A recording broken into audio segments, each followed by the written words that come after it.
Sabemos que tú enviaste a tu Hijo a esta tierra. Señor, Lo sacrificaste. Él perdió su gloria, Señor. Señor, por salvarnos a nosotros. Señor, creemos que tu Hijo amado es el enviado, es el Mesías. Oh, sí, Señor. Que vendría a redimir a Israel, tu pueblo, Señor. Señor, es el Mesías que nos ha redimido a nosotros, Señor. Los que no éramos pueblo y de pronto tú nos hiciste pueblo tuyo, Señor.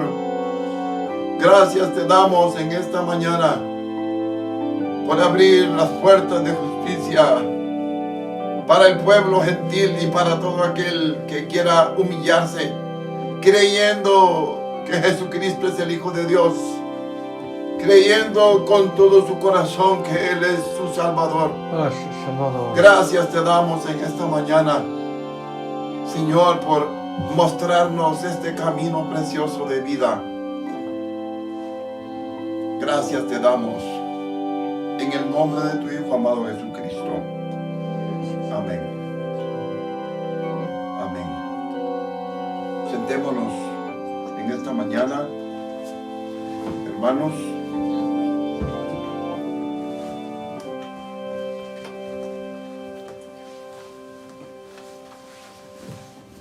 Vamos a ver, como les dije el domingo pasado, algunas cosas en relación al desierto. Tiene que ver con los encuentros que el pueblo de Dios tuvo con su Dios, con el Dios verdadero. Primero en Egipto,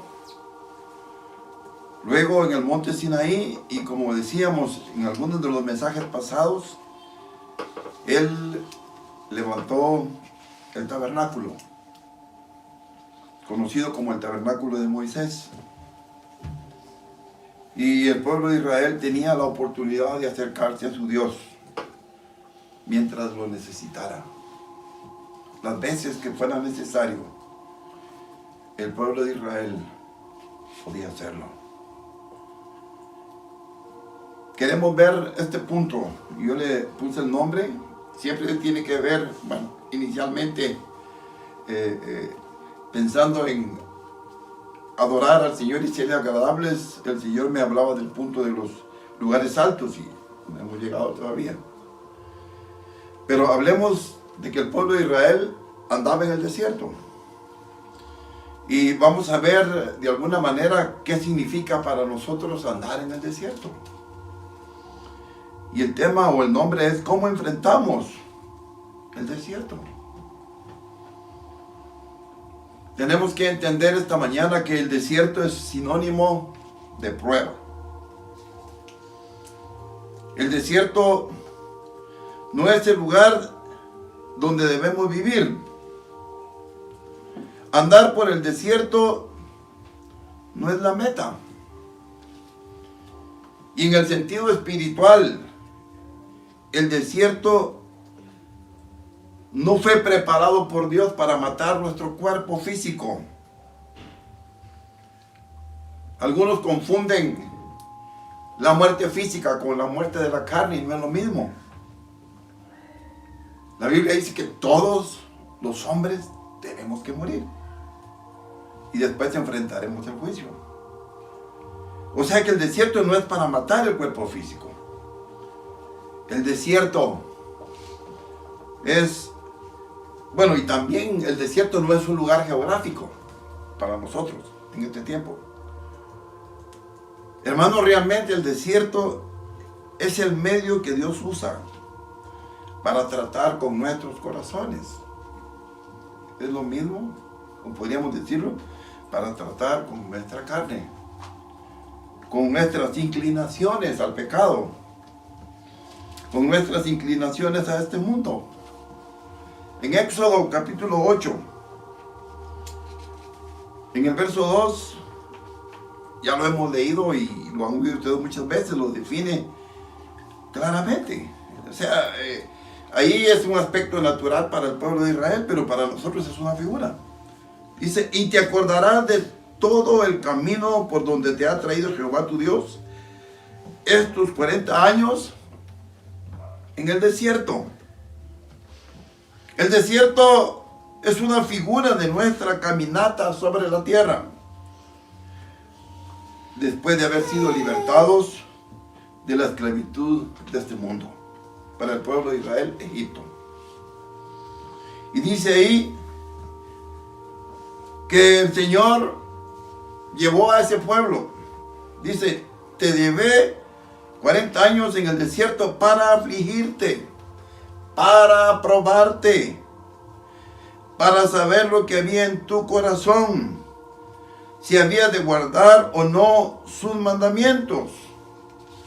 Volvamos a repetir lo que sucedió en el desierto, hablando bíblicamente con el pueblo de Dios. Por supuesto fue algo natural. Ellos tuvieron que abandonar sus comodidades materiales. Egipto era un lugar de comodidad.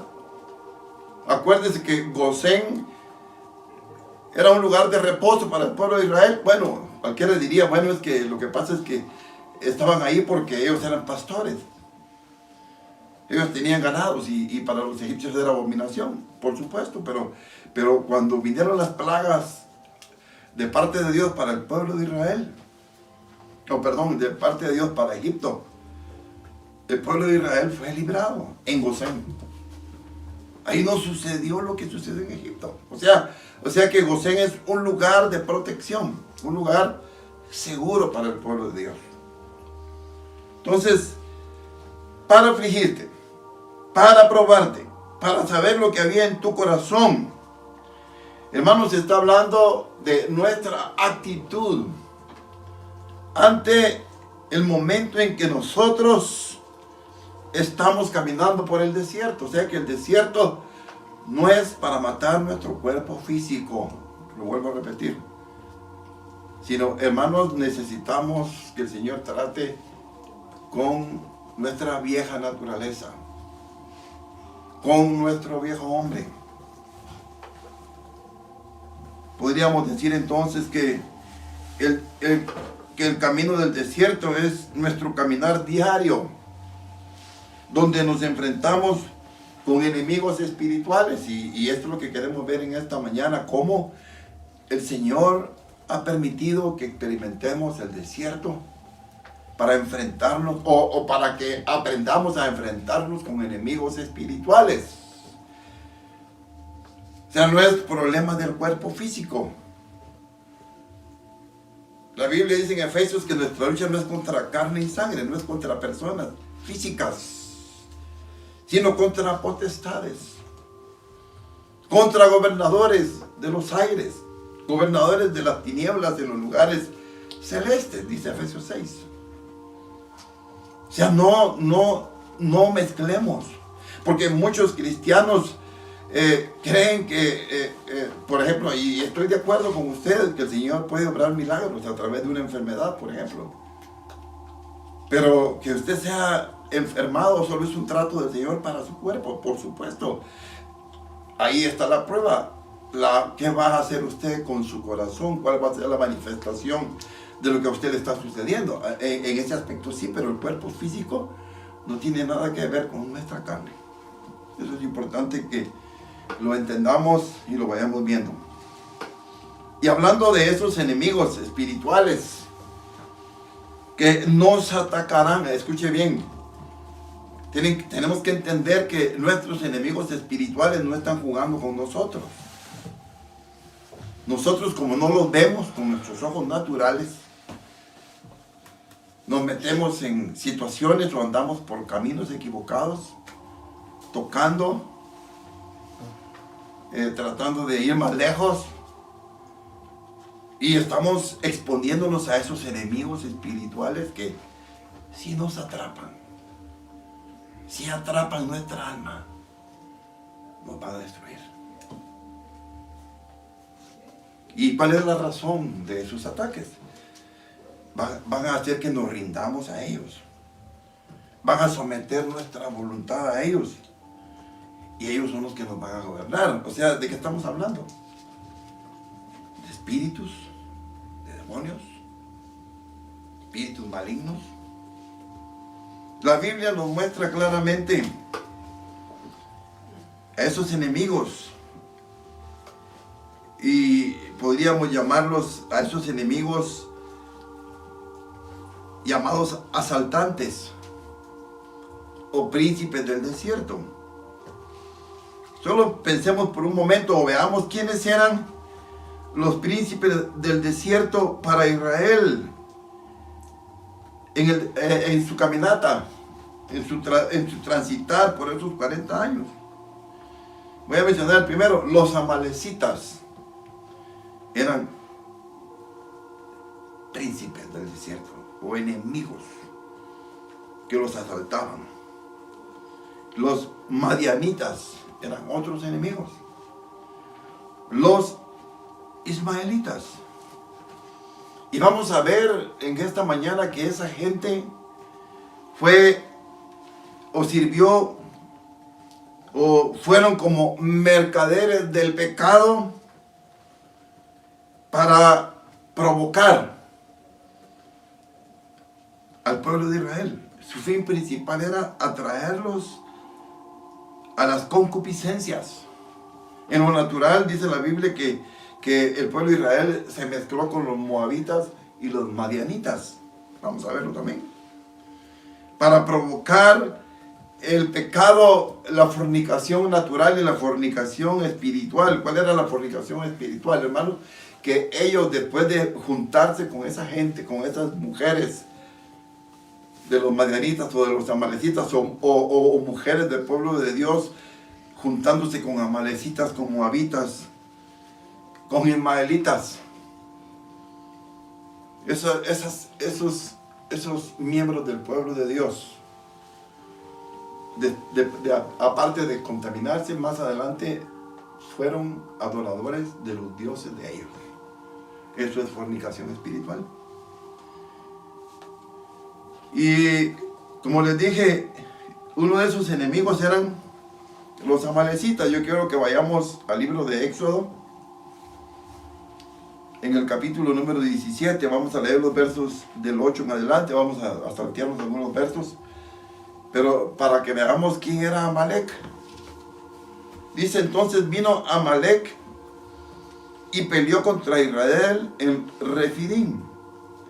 O sea, el desierto de Refidim había muchos desiertos, pero en este desierto Israel peleó contra Amalek. Y dijo Moisés a Josué: escógenos varones y sal a pelear contra Amalek. Mañana yo estaré sobre la cumbre del collado y la vara de Dios en mi mano. Entonces, hermanos, Amalek, ¿figura de quién es? Hermanos, es figura de nuestra carne. Bueno, podríamos decir en general de la carne. Pero Amalek en mi vida es figura de mi carne. Ya no está hablando de mi cuerpo físico. Ya hemos dicho muchas veces que el cuerpo físico es el vehículo para movernos de un lugar a otro. No, hermanos, nuestra carne, Amalek en nosotros, son nuestros deseos equivocados, nuestros pensamientos equivocados, nuestra actitud de ser contenciosos, de ser pleitistas, de ser envidiosos, de murmurar, de ser mentirosos, etcétera, etcétera. Frutos de la carne. Pero aquí en Éxodo 17:8 se menciona la primera batalla que enfrentó el pueblo de Israel en el desierto. O sea, lo primero que nosotros vamos a encontrar, o nuestro primer enemigo que vamos a encontrar en el desierto, va a ser a nosotros mismos. Nosotros mismos somos el problema. O sea, no es un enemigo externo. Nosotros traemos el problema con nosotros. Entonces vino mi carne y peleó contra mí en el desierto. Eso está traduciendo lo que dice Éxodo 17:8. En nuestra caminata diaria por nuestro desierto, el primer enemigo que enfrentaremos, como les dije hace un momento, va a ser nuestra propia carne. ¿Y cuál es el trabajo de la carne, hermanos? Se opone a todas las cosas que tienen que ver con lo eterno, a todas las cosas que tienen que ver con la piedad, a todas las cosas que tienen que ver con la santidad, a todas las cosas que tienen que ver con el reino de Dios. Gálatas capítulo 5, versículos 16 y 17, descubre este problema en nosotros. Dice ahí, digo pues, decía el apóstol Pablo, andad en el Espíritu. O sea, que la persona del Espíritu, perdón, que la tercera persona de la Trinidad te gobierne, te dirija, te muestre el camino. Y no satisfagáis los deseos de la carne. ¿A quién está hablando? A la iglesia de Dios, al pueblo de Dios. Le está hablando a usted, me está hablando a mí.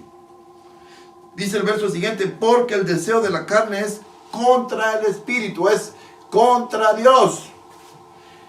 Y Dios, o sea, el Espíritu es contra la carne. Y estos se oponen entre sí para que no hagáis lo que quisierais. Ahí estamos en un grave problema, ¿no? Porque, hermanos, nosotros decimos que amamos a Dios y queremos satisfacer nuestros deseos. Nosotros decimos, Señor, yo te necesito, pero también nuestra carne dice, pues, yo también necesito satisfacer mis deseos. Entonces hay un problema. Hay un problema serio, hermanos. ¿Cómo inicia el verso 16 de este pasaje? Dice, andad en el Espíritu. Este verso nos habla de la caminata diaria de los creyentes, donde las concupiscencias, es decir, donde los deseos de la carne muy pronto intervienen en nosotros para evitar que avancemos en nuestro caminar diario con el Señor. Es un problema serio, hermanos. Eso nos desanima, eso desmorona nuestra fe, eso desmorona nuestro deseo de servir al Señor. Nos sentimos fracasados. Ese es principalmente el trabajo de Amalek, un príncipe del desierto que se opuso a que el pueblo de Israel avanzara hacia Canaán, hacia la tierra prometida, la tierra donde fluye leche y miel. Hermanos, esa palabra leche y miel nos habla de la palabra plena, de la revelación plena del Espíritu Santo, donde no cabe la duda, donde el temor desaparece, donde Amalek no puede gobernar. Y como Amalek lo sabe, él se va a interponer.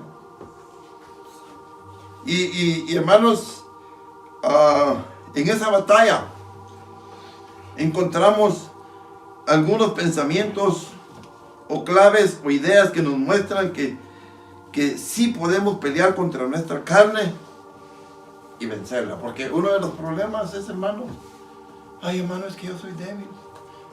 Pero no decimos así, ¿verdad, hermano? ¿Sabe cómo decimos? Ay, el Señor sabe que yo soy débil. El Señor sabe que yo no tengo fuerzas. Yo le canto al Señor, yo alabo al Señor, pero el Señor sabe que tengo debilidades. Entonces nunca va a llegar a la meta. Porque el Señor no va a compartir o no va a querer habitar. El domingo pasado hablábamos de la necesidad de que el santuario del Señor sea un lugar santo. Entonces Él no va a querer habitar en nuestro santuario. ¿Por qué? Porque ahí está Amalek, nuestra carne. Solo quiero decir dos cositas aquí. Voy a leer el verso 14. Bueno, dice el verso 13, y Josué deshizo a Amalek y a su pueblo a filo de espada. Hermanos, cualquiera diría, bueno, se acabó Amalek, ¿no? Pero no, ese mensaje nos está hablando de una batalla a muerte contra nuestra carne. Y Josué deshizo a Amalek y a su pueblo a filo de espada. Una batalla a muerte contra la carne. Y el Señor le dijo a Moisés en el verso 14, en la segunda parte, y di a Josué que raeré del todo la memoria de Amalek de debajo del cielo. Pero Amalek seguía molestando. Si ustedes, vamos a leer, hermanos, ya Saúl reinando a Amalek, él recibió la misma orden que le dieron a Josué: destruye a Amalek y todo lo que tiene. O sea, Amalek ahí estaba.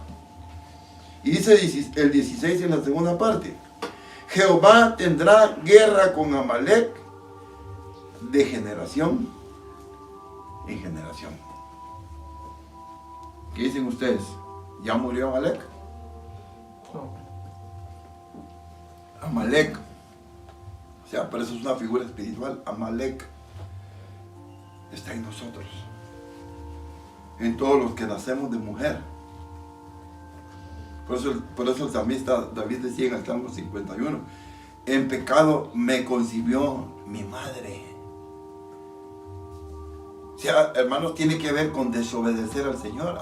Nosotros hacemos que Amalek crezca en nosotros cuando desobedecemos al Señor.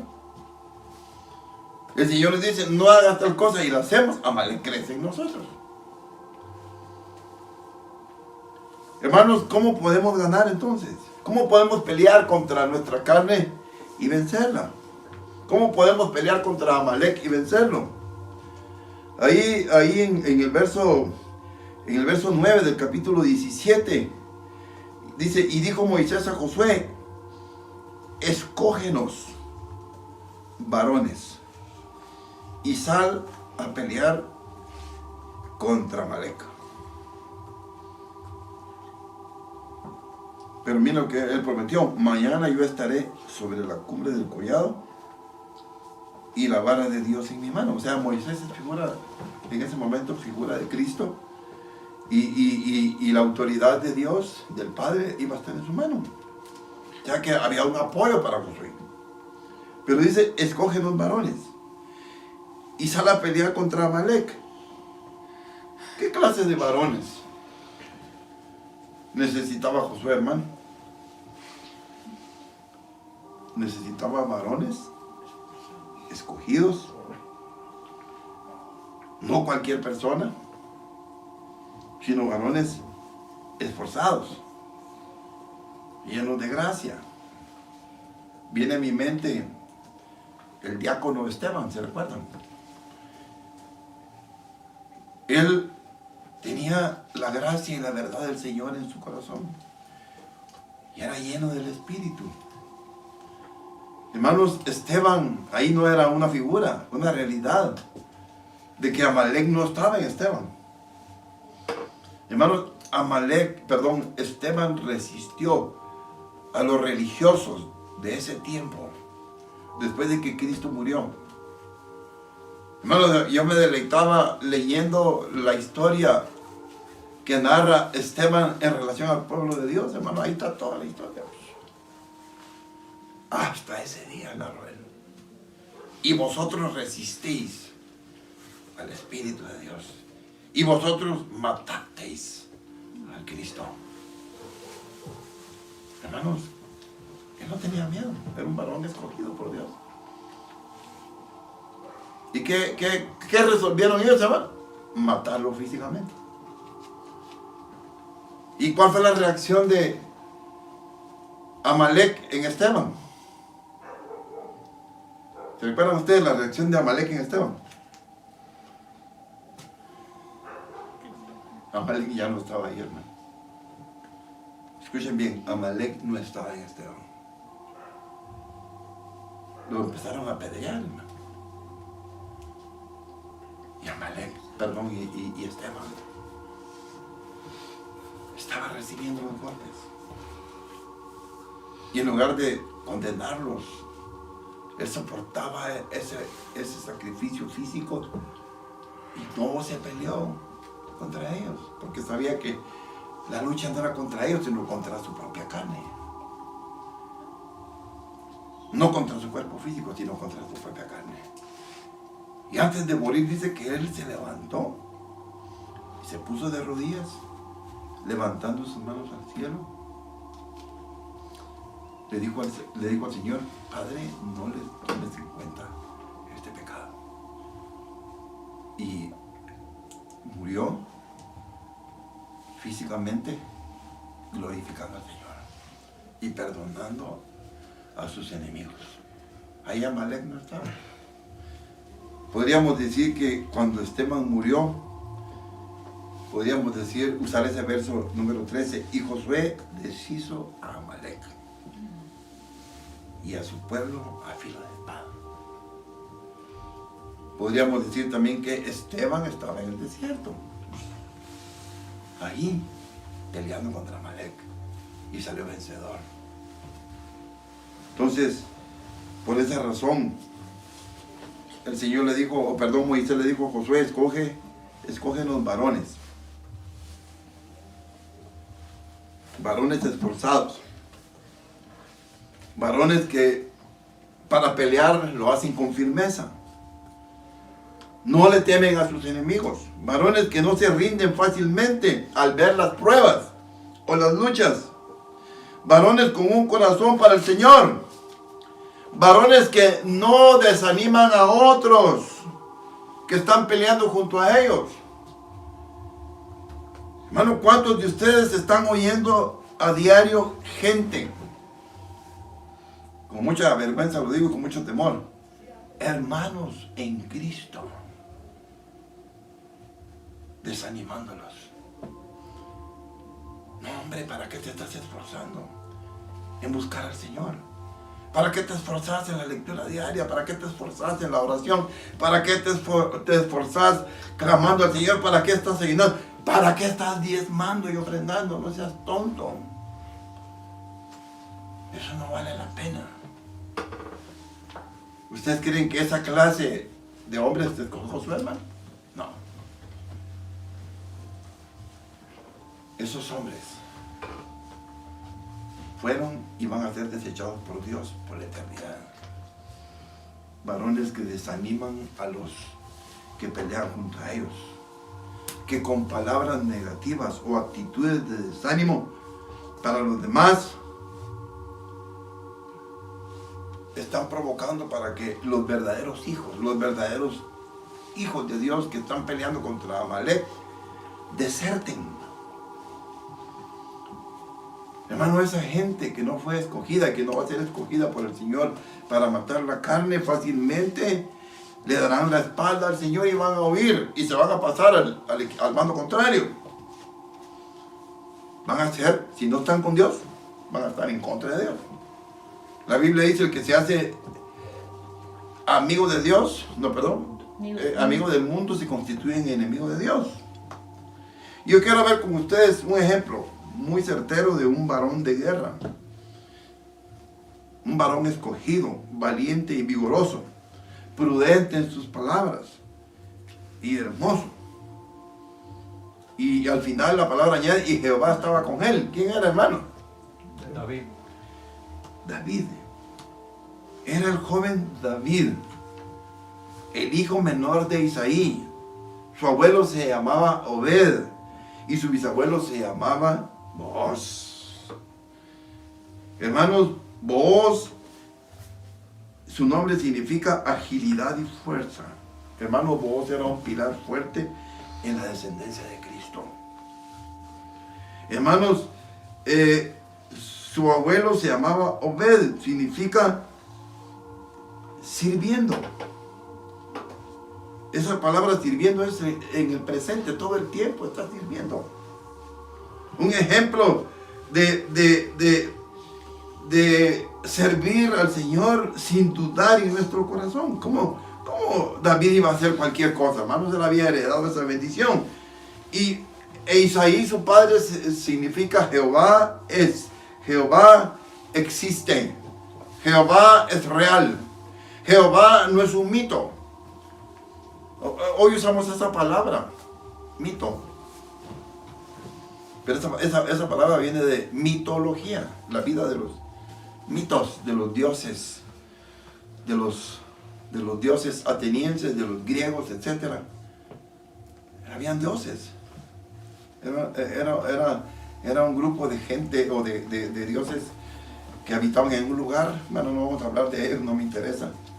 Pero hermanos, Isaí le compartió a David que él no era un mito, o que nuestro Dios no era un mito, era el Dios de los cielos. Y en 1 Samuel, en el capítulo 16, verso 18, vemos este punto. Dice, hermanos, bueno, uno de los criados de Saúl le dijo: he aquí, yo he visto a un hijo de Isaí de Belén, un hijo de Isaí de Belén, que sabe tocar. ¿Sabe tocar qué, hermano? Un instrumento. ¿Qué tocaba David? El arpa. Hermanos, su relación con su Dios era escribir salmos y recibir de Dios la música con su arpa, la cual era su principal arma. Y él se presentaba delante de Dios cantando salmos, escribiendo la letra y cantando para el Señor. También dice que era valiente y vigoroso, como su bisabuelo Booz. Hermanos, su bisabuelo Booz, siendo valiente y vigoroso, no le temía a sus enemigos. Una actitud importante en un varón escogido. Y dice, y era hombre de guerra. ¿En dónde se mantenía David, hermanos? ¿Cómo llegó a ser él un hombre de guerra? Él no pertenecía al ejército de Saúl. Entonces, ¿cómo podían llamarlo un varón de guerra, un hombre de guerra?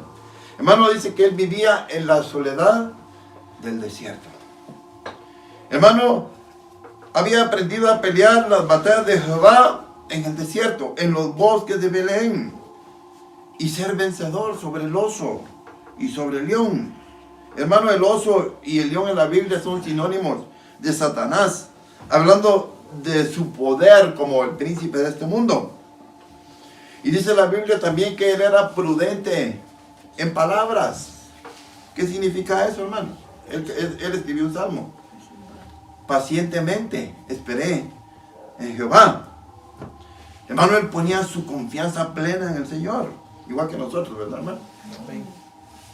Inmediatamente nos desanimamos, inmediatamente nos quejamos, inmediatamente condenamos, inmediatamente juzgamos a los demás y nos olvidamos de las promesas del Señor para nuestra vida. Y dice más adelante, y era hermoso, como oíamos el jueves por la noche, este jueves.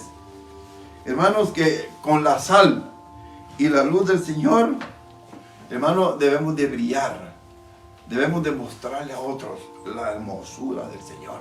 O sea, David era hermoso, o sea, mostraba la presencia del Señor, hermano, mostrando al Señor en su misericordia, en su prudencia, en su cuidado.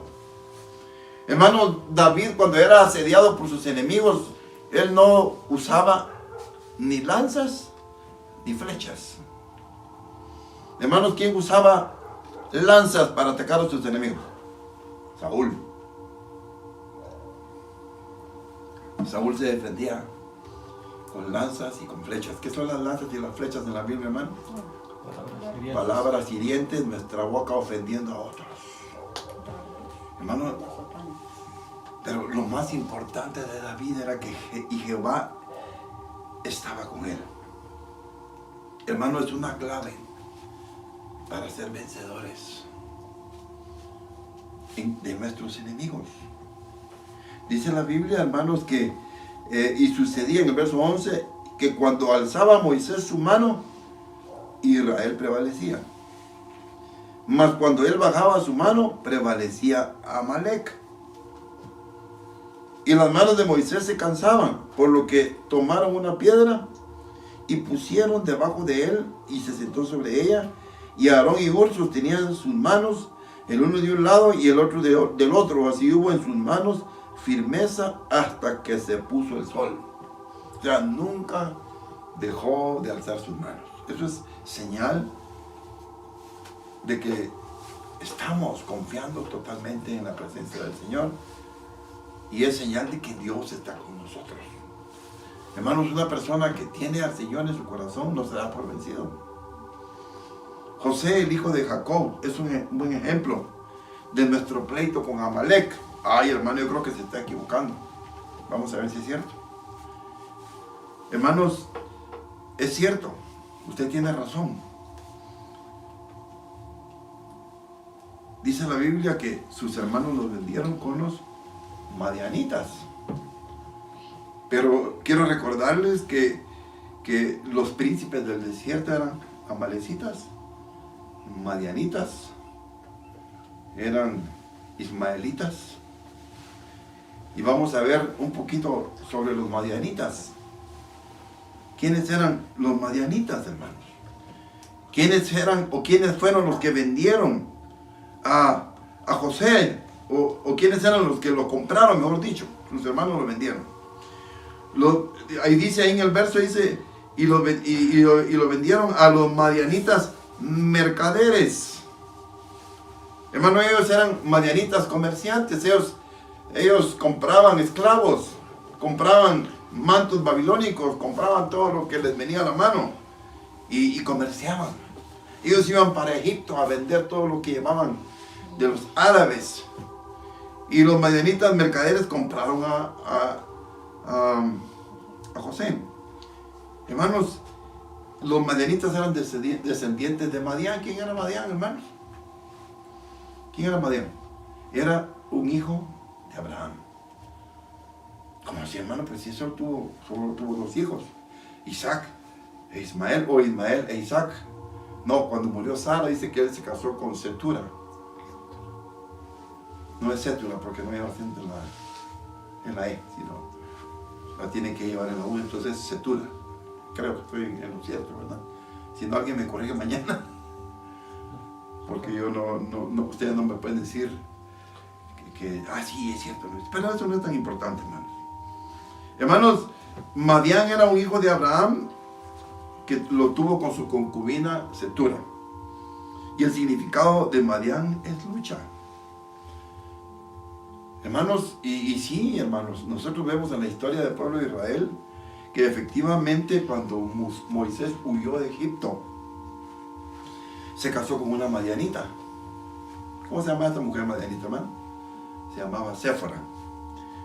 Y era hija de Jetro, o Reuel, dice la Biblia, sacerdote de Madián. Y Séfora tenía un hermano que se llamaba Obab. Y dice la Biblia que fue un buen guía para Israel en el camino de Israel por el desierto. En ese tiempo, los madianitas fueron una bendición para el pueblo de Dios. ¿Qué verdad encontramos en eso, hermanos? Que si nosotros no nos mezclamos, no tenemos alianzas con gente que adora ídolos, que ama la carne,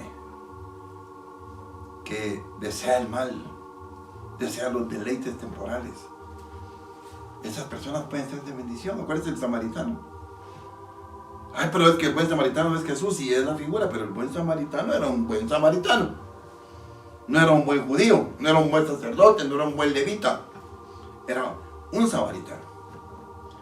Pero más adelante dice la Biblia, hermanos, que Madián, hablando del pueblo de Madián, de los madianitas, se asociaron con los moabitas. ¿Y cómo lo sabemos? Yo quiero que vayamos al libro de Números, en el capítulo número 25. Ahí vamos a encontrar, hermanos, cómo los madianitas estaban asociados, hermanos, con los madianitas, los moabitas con los madianitas. Dice el verso 1, moraba Israel en Sittim, otro desierto, y el pueblo empezó a fornicar con las hijas de Moab. ¿Qué pueblo, hermano? Israel. Las cuales invitaban al pueblo de Dios a los sacrificios de sus dioses, y el pueblo comió y se inclinó a sus dioses.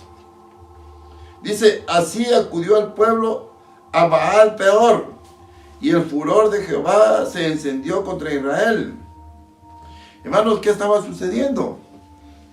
Hermanos, Baal Peor era un dios madianita. Hermano, el significado de Baal Peor es el señor de la brecha, el que provoca separación, pero no para bien, sino para mal. O sea, Baal Peor separó al pueblo de Dios de su Dios verdadero, del Dios que los había sacado de Egipto. O sea, el Baal Peor provocó una división. Hermano, las personas que creen, no, es que me puedo casar con un impío, o me puedo casar con una impía, o me puedo casar con un cristiano que no está caminando con el Señor, y me puedo casar con una cristiana que no está caminando bien con el Señor, y la voy a hacer a mi modo, la voy a llevar al Señor. Ese es Baal Peor, hermano. Vamos a ver más adelante algunas cosas. Hermanos, los madianitas y los moabitas, vamos a verlo en los siguientes versos, se unieron para destruir al pueblo de Dios. Se unieron para dividir el corazón del pueblo de Dios, seduciéndolos con el fin de que cayeran en la inmoralidad y en la idolatría con mujeres moabitas y madianitas. ¿Será, hermano? Veamos. Y Jehová dijo a Moisés: toma a todos los príncipes del pueblo y ahórcalos ante Jehová. Ahórcalos ante Jehová delante del sol, o sea, al mediodía. Y el ardor de la ira de Jehová se apartará de Israel. Entonces Moisés dijo a los jueces de Israel: matad a cada uno a aquellos de los vuestros que se han juntado con Baal Peor. Y dice en el verso 6: y he aquí un varón de los hijos de Israel vino y trajo una madianita a sus hermanos, a ojos de Moisés y de toda la congregación de los hijos de Israel, mientras lloraban ellos a la puerta del tabernáculo de reunión. O sea, estaban en el desierto. Y vino Finés, hijo de Eleazar, hijo del sacerdote Aarón, y se levantó de en medio de la congregación, o sea, un sacerdote de Dios, y tomó una lanza en su mano, y fue tras el varón de Israel a la tienda, y los alanceó a ambos, al varón de Israel y a la mujer por su vientre. ¿Y qué sucedió cuando los mató, hermano? Dice: y cesó la mortandad de los hijos de Israel, y murieron de aquella mortandad 24,000. Entonces Jehová habló a Moisés diciendo: Finés, hijo de Eleazar, hijo del sacerdote Aarón, ha hecho apartar mi furor de los hijos de Israel, llevado del celo entre ellos, por lo cual yo no he consumido en mi celo a los hijos de Israel. Hermanos, si no aparece alguien en su camino instándolo a que usted se aleje de Amalek, se aleje de Madián, si no aparece alguien que lo exhorte. Por eso los padres somos responsables de los hijos. Hermano, muchos padres dicen que la maestra lo arregle, que el director de la escuela o del colegio se encargue de él, porque yo ya me cansé de corregirlo o de corregirla. Hermano, usted está entregando a sus hijos a Baal Peor, porque usted no está impidiendo que ellos se mezclen. Usted me va a decir: no es que no me importe, es que yo no sé qué hacer. Pues ahí Finés literalmente mató a ese hombre de Israel y a la madianita. Hermanos, ¿qué es matar a un hijo en la Biblia? ¿Qué es apedrear a un hijo? Pusilánime y rebelde. Hermanos, si tú no te sometes a mi autoridad, agarra tus maletas y vete a la calle. Pero si yo sigo permitiendo el desorden en mi casa, hermanos, Baal Peor está gobernando mi casa. No es el Señor, disculpen. No es el Señor, sino es Baal Peor. Porque el que incita a que tengamos ese tipo de relación no viene de parte de Jehová de los ejércitos, viene de parte de Baal Peor. Y vamos a ver más adelante a qué me refiero. Dice en números 31, vayamos a otra batalla, porque hermanos, eran muchas batallas lo que el pueblo de Israel tuvieron contra Amalek, contra Madián. Dice el verso 31, el capítulo 31, perdón, en los versos, bueno, leamos el 1. Jehová habló a Moisés diciendo, del 1 al 3 vamos a leer en este momento. Jehová habló a Moisés diciendo, haz la venganza de los hijos de Israel contra los madianitas.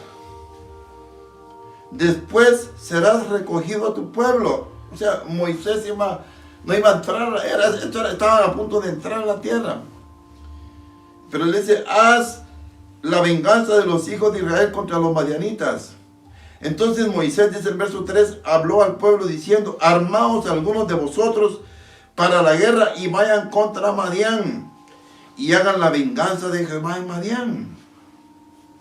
¿Por qué? Fue por Baal peor, hermanos. Porque, hermanos, el pueblo de Israel se había contaminado de tal manera que el pueblo de Israel estaba haciendo abominación ante los ojos del Señor. El Señor iba, bueno, no iba, Él destruyó a toda esa generación por Baal peor, por Cades Barnea. Eran lugares del desierto donde el pueblo de Israel se rebeló contra su Dios, peleando contra Moisés, por supuesto, ¿no? Dice en el verso 7, y pelearon contra Madián, como Jehová lo mandó a Moisés. Dice, y mataron a todo varón. Verso 8, mataron también entre los muertos de ellos a los reyes de Madián, Evi, Requem, Sur, Ur y Reba. 5 reyes de Madián. ¿Y sabe quién se fue ahí en esa muerte, en esa matanza? Y también a Balaam, hijo de Beor, mataron a espada. Quiero recordar cuando el pueblo de Israel iba a pasar por Moab. No creo que lo leí, pero no lo aparté, ese capítulo. No me acuerdo si está en Números o está en Éxodo. Cuando Balac, hijo de Beor, vio que Israel venía, dice que se juntó con los hombres de Madián, con los ancianos de Madián, y les dijo, miren lo que va a suceder. Si nosotros dejamos que el pueblo de Israel pase por acá, va a lamer todas nuestras tierras, todos nuestros montes. Números 22:4. Números 22:4, leámoslo, hermano. Perdón, gracias, hermano. Números 22:4 dice, partieron los hijos de Israel, verso 1, y acamparon en los campos de Moab, junto al Jordán, frente a Jericó. Y vio Balac, hijo de Zippor, todo lo que Israel había hecho al amorreo. Ya estaban en la conquista de la tierra, iban avanzando. Dice, y Moab tuvo gran temor a causa del pueblo, porque era mucho. Y se angustió Moab a causa de los hijos de Israel. Y mire, y dijo Moab a los ancianos de Madián. O sea, habían hecho alianza. Ahora lamerá esta gente todos nuestros contornos, como lame el buey la grama del campo. Y Balac, hijo de Zippor, era entonces rey de Moab. Por tanto envió mensajeros a Balaam, hijo de Beor, en Petor, que está junto al río de la tierra de los hijos de su pueblo, para que lo llamasen, diciendo, un pueblo ha salido de Egipto, y aquí cubre la faz de la tierra, y habita delante de mí. Ve pues ahora, te ruego, maldíceme este pueblo, porque es más fuerte que yo. Quizás yo pueda herirlo y echarlo de la tierra, pues yo sé que él, el que tú bendigas será bendito, y el que tú maldigas será maldito. Fueron los ancianos de Moab y los ancianos de Madián con las dádivas de adivinación en su mano. ¿A quién? A Balaam. Hermanos, la guerra de Israel, la guerra del pueblo de Dios contra Amalek, contra Madián, contra Ismael, es una guerra a muerte. Hermano, cada descendiente o cada personaje de estos nos hablan de las diferentes batallas que nosotros tenemos que librar en el desierto todos los días. Por eso dice la Biblia, por esa misma razón Dios le ordenó a Moisés que peleara contra los madianitas para vengarse de ellos, en número 31. Y dice en ese pasaje que estábamos leyendo en número 31, murieron los 5 reyes de Madián. Yo les voy a decir rápido los nombres. ¿Quiénes eran los 5 reyes? Evi. Hermanos, Evi significa deseo. Hermano, un rey madianita promoviendo el deseo por la carne, por las cosas terrenas. Hermano, si usted sigue pensando en que las riquezas y que las cosas terrenas le van a dar la vida, Evi quiere gobernar su corazón. Murió Rekem. Hermano, ¿sabe qué significa? Los colores combinados. Hermanos, ¿quiénes tienen colores combinados en este tiempo?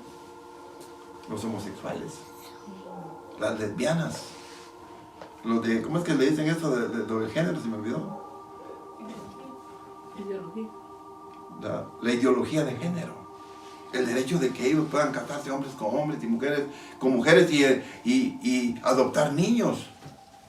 Mi papá se llama Pedro y mi mamá se llama Tereso. No, Tereso no. Se llama no sé quién más. Juan. Sí, 2 hombres. O mi papá se llama María y mi mamá se llama Juanita. Eso es lo que ellos quieren. Ideología de género. Rekem tiene el control de esos. Ese príncipe de Madián es la figura. Y el otro rey que fue muerto, príncipe, o rey, perdón, que fue muerto de Madián fue Sur, con Z, Sur. Significa roca. Fornicar con falsos dioses. Hermanos, muchos nos cobijamos, los evangélicos, nos cobijamos y decimos, no, es que yo ya no adoro a la Virgen, yo ya no adoro a San Pedro, a San Pablo, a San Martín de Porres, etc. Pero sí adora su trabajo, adora a sus hijos como que Dios no existiera, adora a su esposa, adora su vehículo, adora su pelota de fútbol, adora su pelota de básquet, adora su deporte favorito. Y usted está dispuesto a dejar cualquier cosa del Señor por su deporte favorito. Sur tiene el control de su vida. Tenemos que matarlo, hermanos. El otro, Ur. ¿Sabe qué significa Ur? Noble. O sea, el príncipe del desierto de los falsos motivos. El príncipe del desierto que nos hace fingirnos otra cosa. Fingir que amamos, fingir que adoramos a Dios. Fingir que nos estamos portando bien. Yo tengo, si yo estoy fingiendo todo eso, yo tengo a ese príncipe en mi corazón que se llama Ur. Y el último, Reba. Reba significa cuadrado, 4 partes, completo. O sea, significa universal. Significa postrado. ¿Qué pasó? ¿Qué sucedió, hermanos, con el pueblo de Israel? Dice que la vieja generación totalmente quedó postrada en el desierto. A excepción de Josué y Caleb. Entonces, Reba, hermanos, ese rey, su trabajo es mantenernos en el suelo. Cuando la gente dice, yo estaba caminando y haciendo mal las cosas hasta que toqué fondo. ¿Qué significa eso, hermano? Comer estiércol. Llegar a lo más bajo. Ser el fracasado de los fracasados. El contaminado de los contaminados. Ese rey Reba debe morir, hermanos. ¿Y qué tenemos que hacer para vencerlo, hermano? Pelear. Pelear con una actitud de no rendirnos, de no hacer alianzas. ¿Por qué Saúl fue desechado por Dios, hermano? Porque Porque Saúl hizo alianza con Amalek. No lo mató. ¿Sabe qué hizo Saúl? Escogió lo mejor de los ganados de Amalek y se lo fue a ofrecer con falsos motivos al Señor. Y fue desechado. Y dice la Biblia ahí, y murió Balaam. Yo puse ahí, murió Balaam madianita. Murió a espada. ¿Sabe qué significa Balaam? Forastero. Un forastero es un extraño. Un forastero que destruye, porque también significa destrucción. Balaam. Balaam se manifiesta, hermanos, en nuestros corazones en la fornicación física, el deseo de tener contacto físico con ella, con la otra, y con la otra, y con la otra, y con la otra, o fornicación física con el otro, con aquel, con fulano, mengano, sutano, y no hay saciedad. Una prostitución total. Y Balaam también, hermanos, es fornicación espiritual. Hay pueblo que con su boca me adoran, pero su corazón está lejos de mí, pensando en sus dioses. Hermano, el Señor no recibe esa adoración, esa alabanza. Entonces, hermanos, ¿qué nos puede dar la victoria? Hermanos, necesitamos que la espada del Espíritu traspase nuestra carne. Un mensaje precioso para María, la Madre de Jesús, ¿no? Y un puñal atravesará tu corazón, tu carne, tus pensamientos, tus ideas equivocadas, tus falsos motivos. María, tú tienes que entender que solo fuiste el vaso que yo usé para que el Hijo de Dios se manifestara a este mundo. No tienes que sentir otra cosa, María. Está claro, hermanos, que los príncipes del desierto eran amalecitas, la carne, madianitas, fornicación espiritual, moabitas, fornicación carnal, los 5 reyes de Madián, la lucha a muerte contra el espíritu, o sea, de la carne contra el espíritu. Hermano, el pueblo de Israel estando en el desierto tuvo vivo deseo por el pecado, por comer carne, vivo deseo por la sexualidad o la homosexualidad, vivo deseo por la adoración extrema de otros dioses, falsos motivos. Hermano, un vivo deseo por fingir una santidad que no existe en el corazón. Necesitamos pelear esa guerra, hermanos.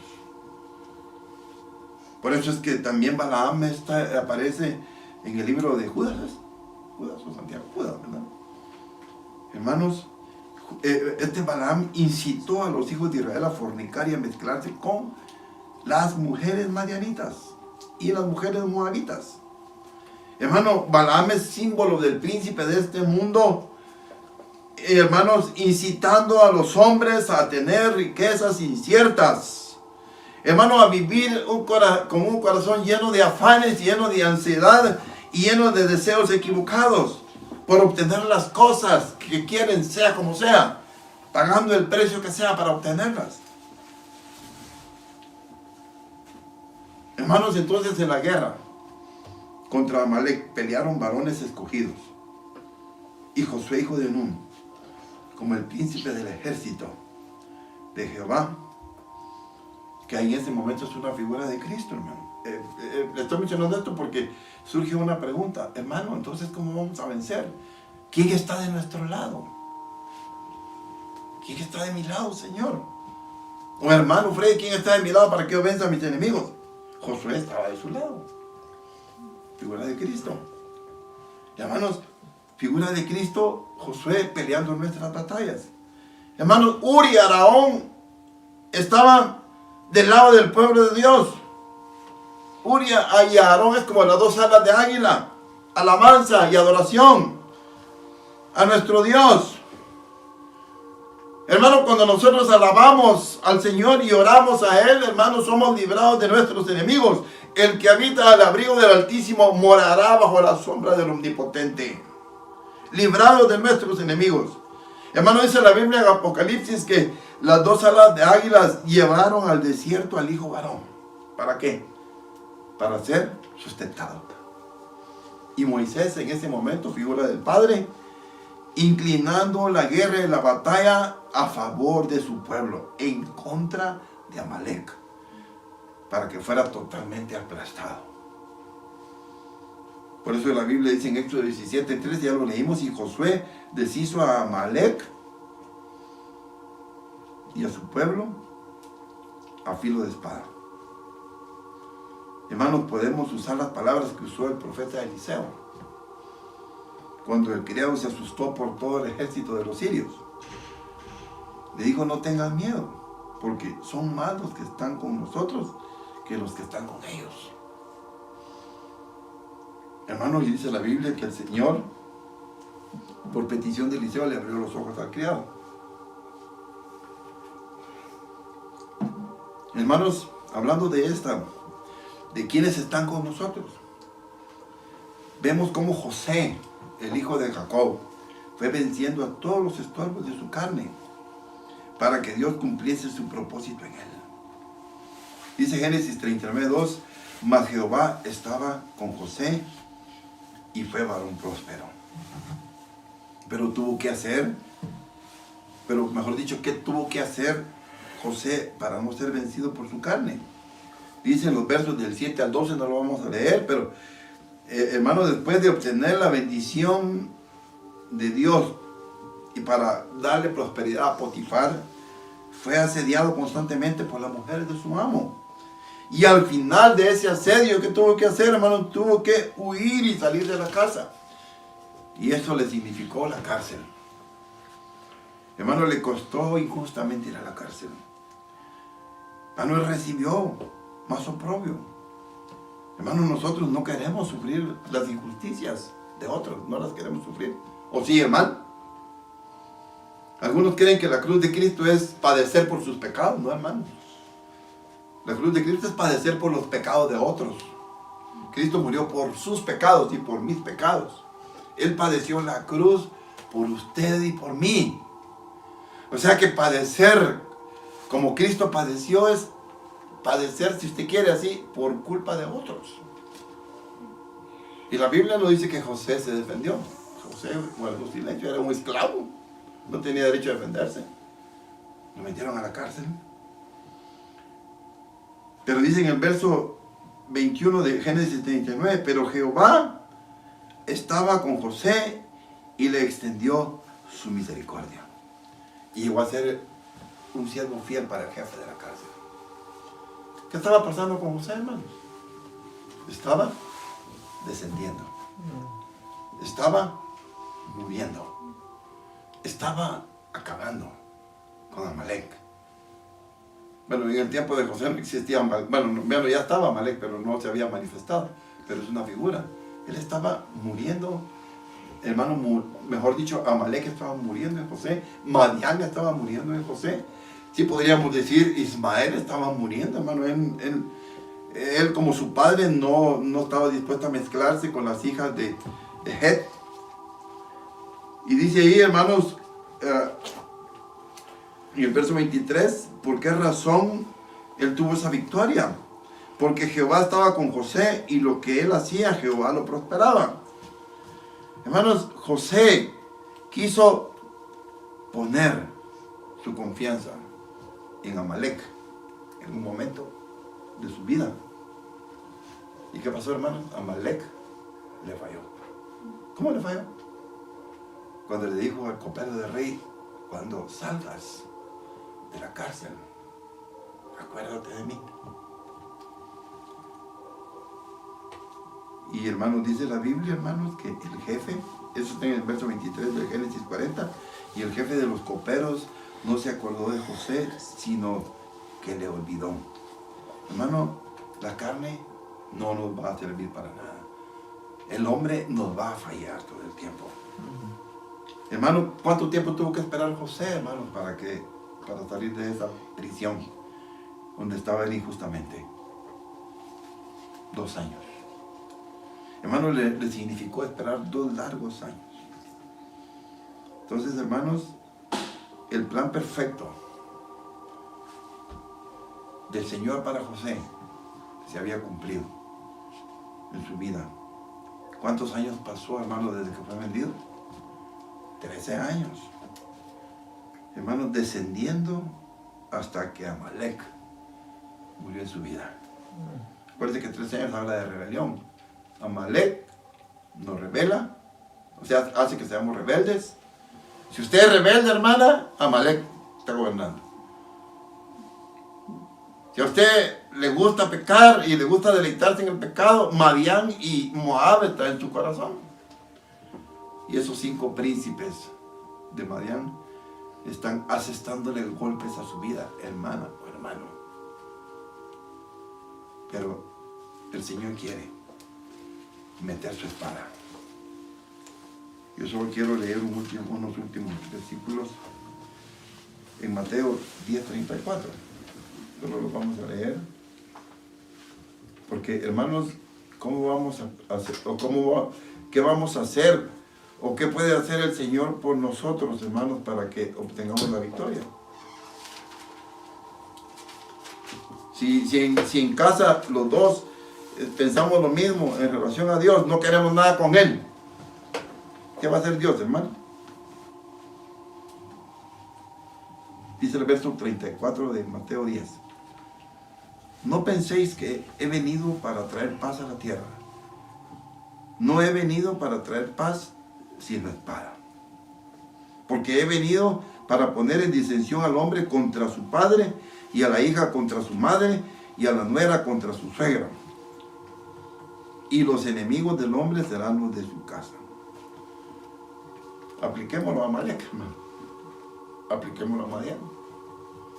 Los enemigos, nuestros verdaderos enemigos, están adentro de nosotros. Serán los de su casa. Y el Señor, lo único que nos va a librar, hermanos, lo que nos va a librar de todo esto es su espada. Y finalizando, quiero leer con ustedes en el libro de Hebreos, en el capítulo número 4, en el versículo 12. Porque la palabra de Dios es viva y eficaz, y más cortante que toda espada de 2 filos, y penetra hasta partir el alma y el espíritu, las coyunturas y los tuétanos de los huesos. Y los tuétanos, y discierne los pensamientos y las intenciones del corazón. Y dice, y no hay cosa criada que no sea manifiesta en su presencia. Antes bien, todas las cosas están desnudas y abiertas a los ojos de aquel a quien tenemos que dar cuenta. ¿Cuántos están cansados, hermano, de Amalek? ¿Quieren cerrar sus ojos? Hermano, yo estoy cansado. Amalek.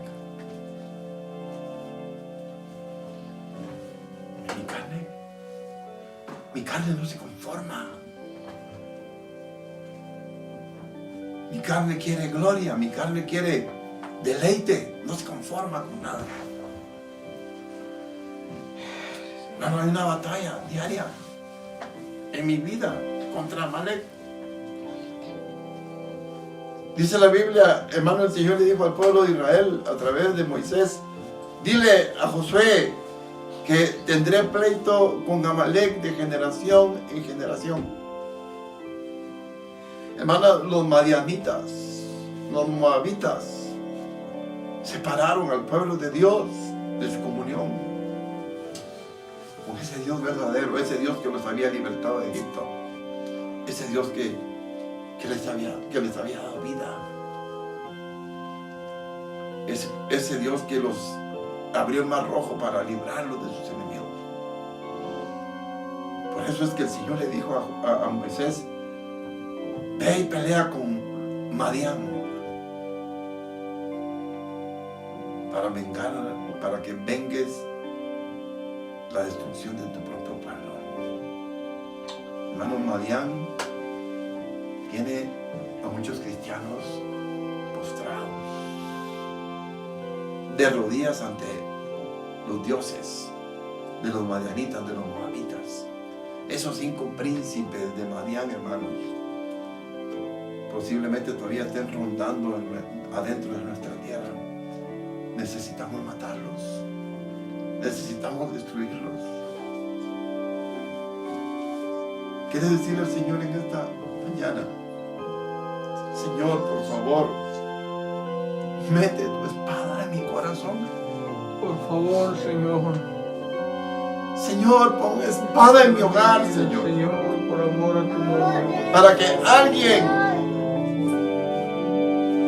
si no soy yo el que tenga la fuerza para buscarte a ti, Señor, que sea mi esposa, que sean mis hijos, los que quieran servirte, que quieran amarte, quizás tú tengas misericordia de mi vida. Quizás tú, si pones en mí ese querer, quizás mi esposa va a ser alcanzada, mis hijos van a ser alcanzados, Señor, pero Madián está gobernando mi vida, Amalek está gobernando mi vida, Señor, ayúdame.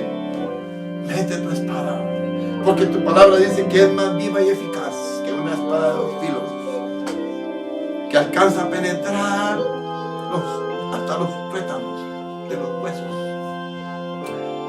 y da liberación a mi alma. Señor, por favor, haz tu obra en nuestras vidas esta mañana.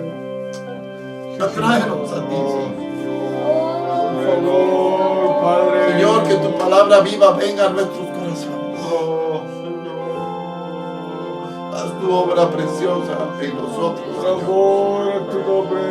Por amor a tu nombre te lo pedimos. Señor, ya entendimos que no es con nuestra fuerza, no es con el brazo de Amalek, Señor. No podemos confiar en otros hombres porque nos van a fallar, Señor. Solo en ti, Señor, hay vida, solo en ti hay salvación, solo en ti hay perdón, solo en ti hay esperanza, Señor. Por favor, haz tu obra en los corazones de tu pueblo, Señor. Por Cristo Jesús te lo pedimos en esta mañana.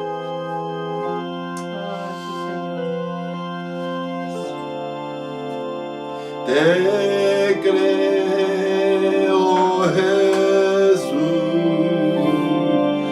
Te creo, Jesús.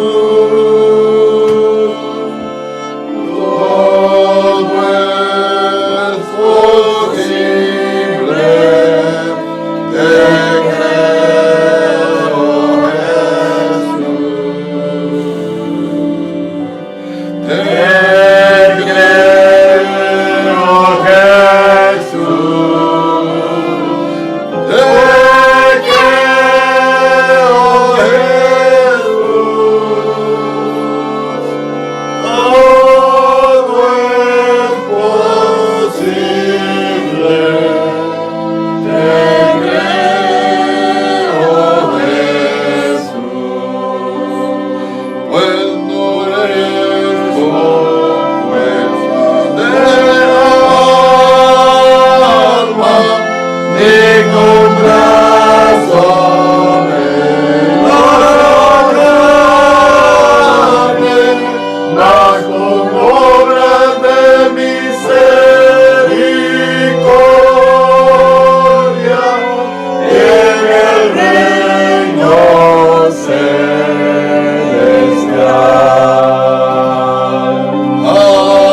con brazos de la carne, mas con obras de misericordia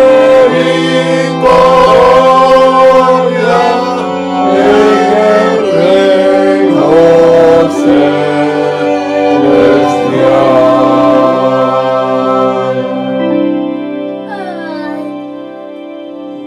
Sí, Señor. Señor, te creemos. Tu palabra es verdad, Señor. Señor, no podemos solos vencer a esos enemigos. Necesitamos a nuestro Moisés espiritual. Necesitamos a nuestro Josué espiritual, Señor. Necesitamos a Ur y a Aarón, Señor. Esas alas de águila que ciertamente nos llevarán al desierto. Señor, al lugar donde seremos probados, donde alcanzaremos el toque de tu Espíritu, donde podremos rendir nuestro corazón, nuestros deseos, donde los ídolos serán quitados, serán destruidos. Señor, por favor, haz tu obra preciosa. Señor, no tenemos fuerzas para hacerlo nosotros. La que va a dar a luz no tiene fuerzas, Señor. Solo tú puedes hacer esta obra preciosa en nosotros, en tu pueblo. Gracias, Jesús. Gracias, Padre, en el nombre de Jesús, porque tú lo enviaste, Señor, para rescatarnos, para librarnos, Señor, para cuidarnos. Te alabamos en esta mañana, en el nombre maravilloso de tu Hijo amado, a quien damos toda la gloria para siempre. Amén. Gracias, Señor. Estamos muy agradecidos con el Señor por esta mañana, porque hemos podido acercarnos a Él. Hemos podido encontrarlo. Espero que usted lo haya encontrado en su desierto. Acuérdense que el desierto no es una posición física de sufrimiento. El desierto es un lugar de prueba para que el Señor vea qué es lo que hay en nuestro corazón. Las aflicciones, si confiamos en Él, se convertirán en bendiciones. Si usted siente pobreza espiritual o material, se convertirá en riqueza espiritual, en gozo del Espíritu. Que el Señor pueda guiarnos en este tiempo difícil, hermanos. Que el Señor pueda mostrarnos su camino cada día. Una batalla diaria, hermanos. No es solo de marzo hasta saber ni a cuándo. No. Antes de marzo, acuérdese de los años pasados. ¿Cómo vivía usted? No va a decir que solo estos meses son los que usted está sufriendo o su espíritu está sufriendo, no. Había también más desorden que ahora. Y el Señor lo frenó su desorden. Porque quiere meter espada. Él vino a meter espada a nuestros corazones, a nuestra casa. Para dividirnos, sí, pero más adelante estar de acuerdo con el Señor en el camino. Esposo, busca al Señor. Esposa, sométase a su marido. Hijos, corramos a la par de papá y mamá. Ya no más rebeliones, ya no más Amalek, ya no más Madián. Esos príncipes de Madián los están destruyendo y ustedes no lo entienden. Corramos juntos esta carrera, hermanos. Que Dios los bendiga y nos vemos la próxima. Hermanos de la Iglesia Cristiana Belén, de los diferentes lugares en donde ustedes viven. Buenos días.